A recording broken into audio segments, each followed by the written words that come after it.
lidando com a influência grande que a matéria exerce sobre o nosso espírito. A gente sabe, até esse contexto em que a gente vive do egoísmo, isso é tudo ainda dentro do contexto do planeta Terra e do nosso quadro evolutivo, isso é até normal. Mas nós temos que buscar essa compreensão, ver um pouco, analisar tudo isso, a maneira como a gente olha o outro. Não é pegar e ficar vivendo como a gente faz as coisas, liga num piloto automático, né? Parece que às vezes a gente não está ali prestando atenção em como a gente está pensando. Não é nem como agir, a gente precisa ir mais fundo nessa responsabilidade que a gente tem, que é através do nosso pensamento. E aí a gente sabe como a gente tem uma tarefa árdua a cumprir, que é colocar uma rédea lá na maneira como a gente pensa. A gente sabe a força do pensamento. O pensamento é energia. Quando a gente pensa, aquilo está de alguma forma acontecendo, está aqui, é como se fosse um quadrinho, vamos pensar num gibi. Né? Quando a gente está ali lendo o gibi, que tem aqueles balõezinhos. É mais ou menos assim que se dá com o nosso pensamento. A gente pensa alguma coisa, fica aquele balãozinho aqui, é plasmado isso. Né? Fica aí registrado no fluido cósmico universal, fica ali. Então, os nossos irmãos encarnados podem, às vezes, não estar vendo, não estar realmente sabendo da nossa real intenção.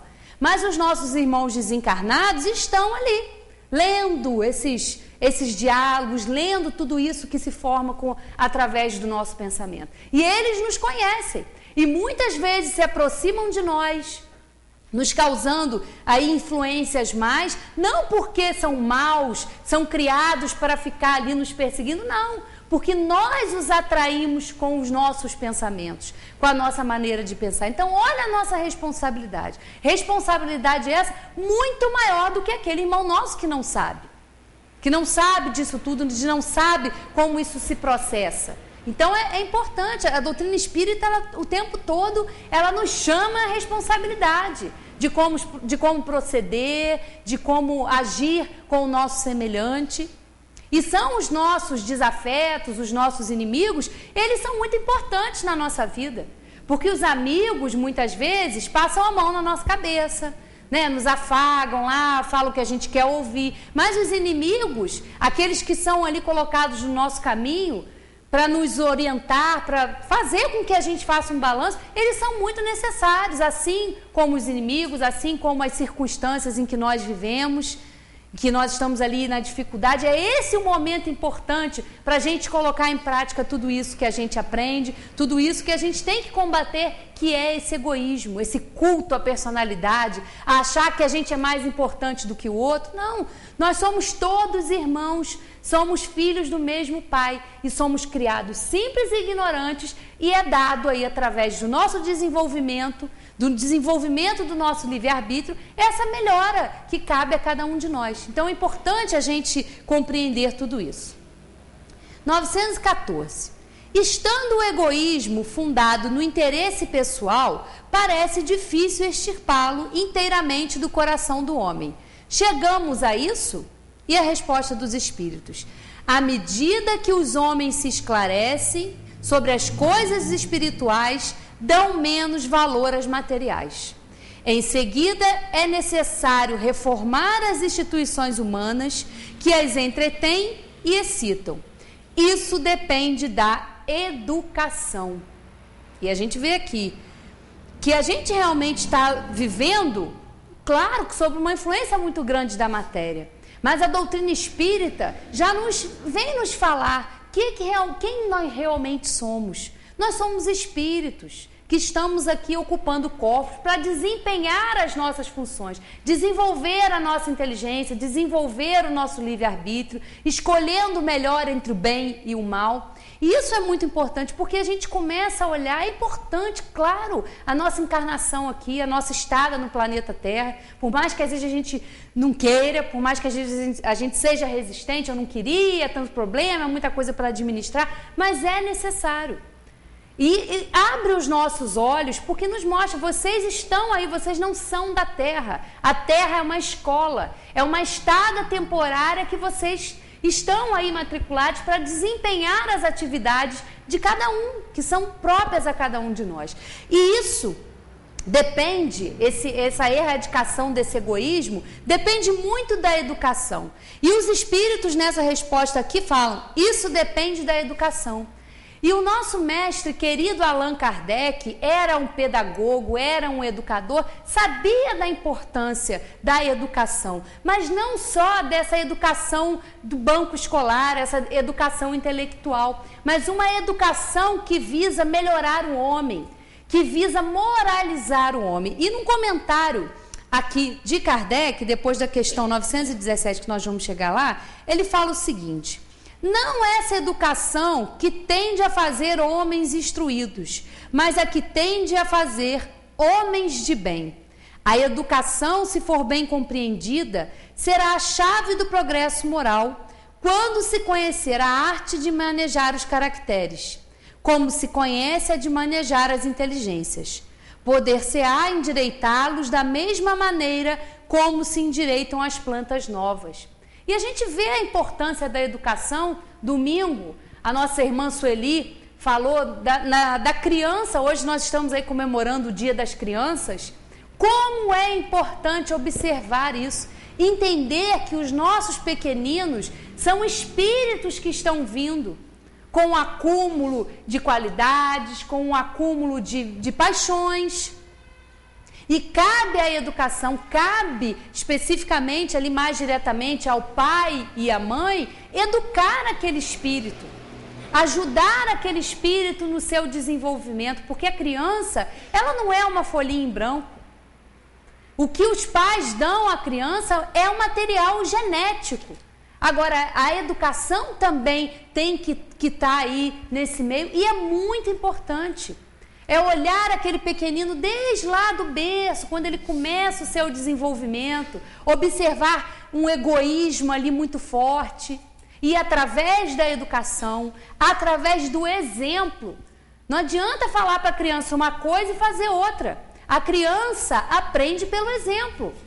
É a demonstração daquele carinho, daquele afeto, daquelas virtudes que vão formar um homem de bem, que vão auxiliar aquele espírito. Nós temos aí a infância, a nossa infância, a infância humana é a maior entre todos os mamíferos. Por quê? Porque exatamente nesse momento em que a criança, desde que vem ao mundo e que vai lá até a adolescência, ela tem todo esse período da primeira, da segunda e da terceira infância. E ela está aberta, nessa época da sua vida, a receber esses princípios, a receber esses valores que são tão importantes. Porque como a gente quer ter uma sociedade melhor, mais igualitária, mais justa, se a gente não observa o comportamento dos nossos pequeninos? Educação vem de berço.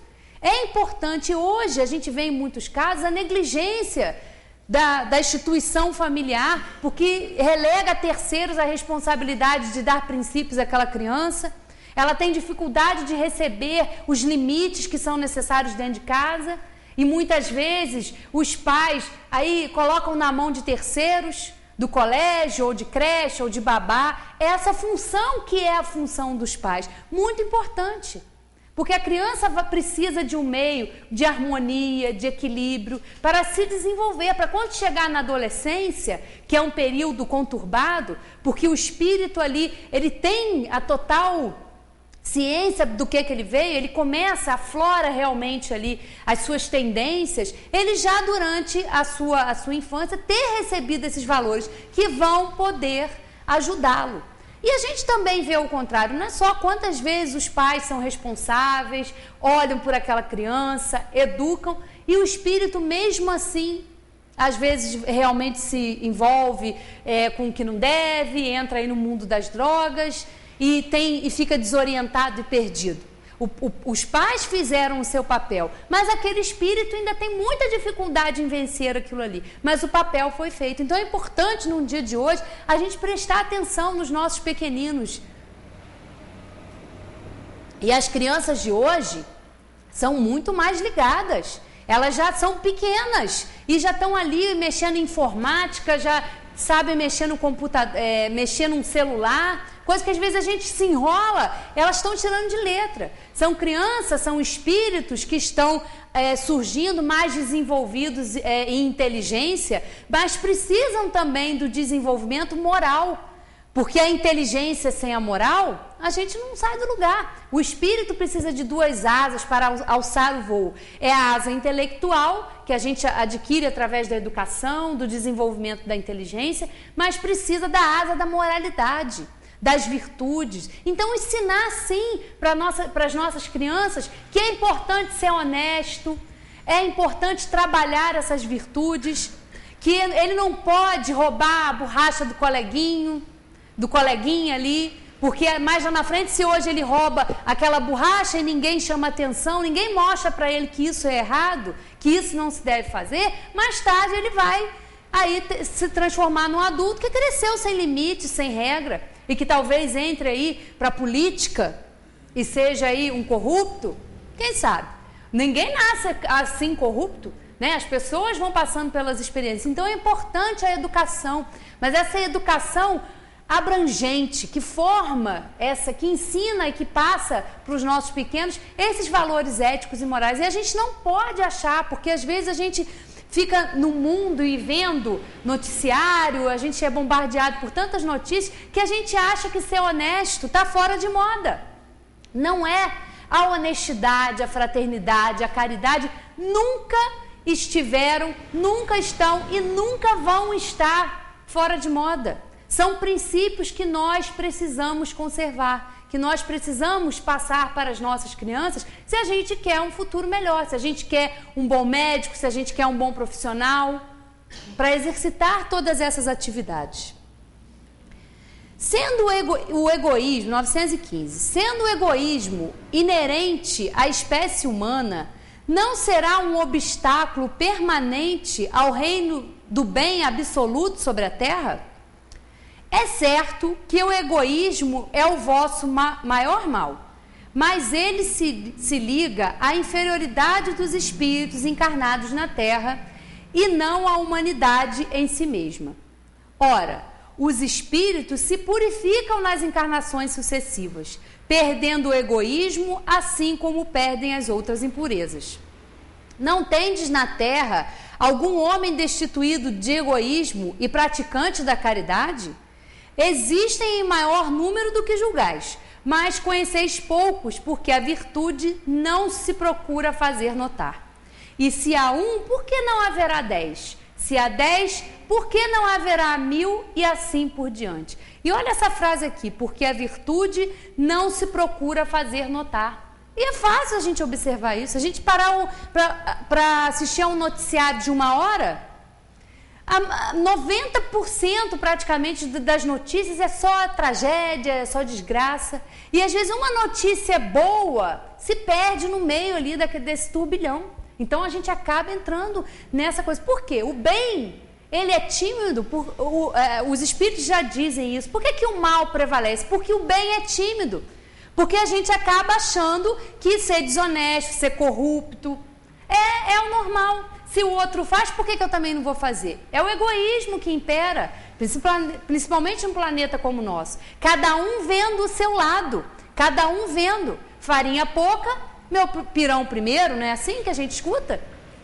Então a gente precisa modificar, precisa trabalhar isso um pouquinho no nosso espírito e observar. Há muitas virtudes, sim, até em nós mesmos, porque às vezes a gente fala sobre isso aqui e a gente tem uma tendência de se depreciar, de achar que a gente não tem mais jeito, que a gente... Não, nós estamos ainda com essas paixões imperando, mas cabe a cada um de nós essa tarefa de olhar para o próximo, de aprender a dividir, de aprender a olhar para a dor do próximo.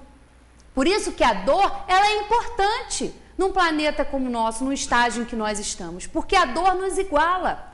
Quando nós estamos passando por dificuldade, seja por uma doença, a gente passa a olhar para o outro e entender a dor do outro. Porque quando a gente está bem, quando a gente não sente nada, a gente é muitas vezes indiferente em relação ao outro. Mas quando aquele sofrimento vem lá bater na nossa porta, quando vem aquela dor, quando vem aquele problema, aquela aflição, aí sim a gente vai entender o que o outro estava passando.